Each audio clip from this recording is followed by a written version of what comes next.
Hello everybody, ito po ang inyong lingkod, Yuritech at your service.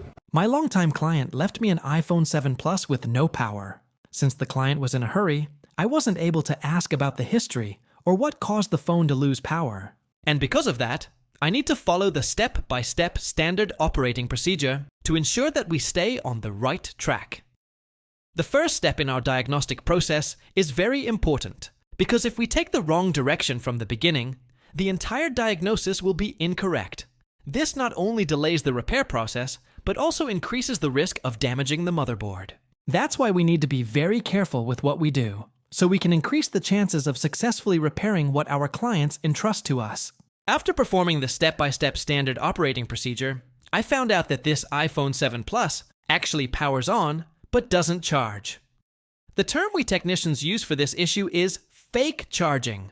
One sign that a device is experiencing fake charging is that it only charges when the battery still has power. Once the battery becomes low or reaches 0%, it will no longer charge. Another type of fake charging is when you see the lightning bolt icon on the iPhone's battery, but instead of the battery percentage increasing, you'll be surprised to see it actually decreasing.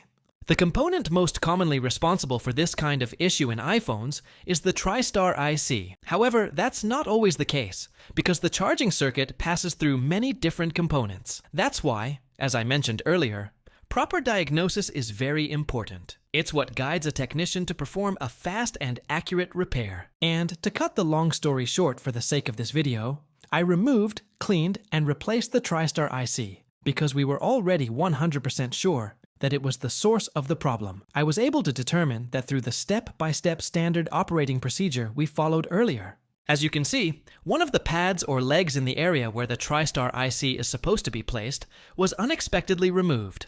That's why I added a jumper wire to restore the connection between the IC and the logic board.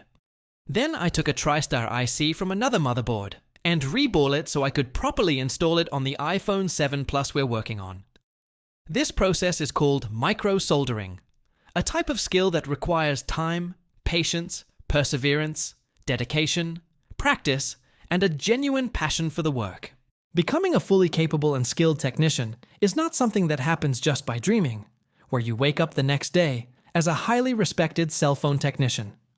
Just like in any other profession, we also need to endure, work hard, study, and be consistent so that we can achieve our goal of becoming one of the most trusted technicians in the repair industry. I hope you found this video both enjoyable and informative. Once again, I'm Yuritech, at your service.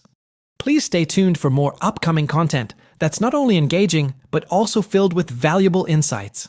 And to stay updated with my latest uploads, don't forget to subscribe to our channel. Thank you for watching, and until next time, take care, everyone.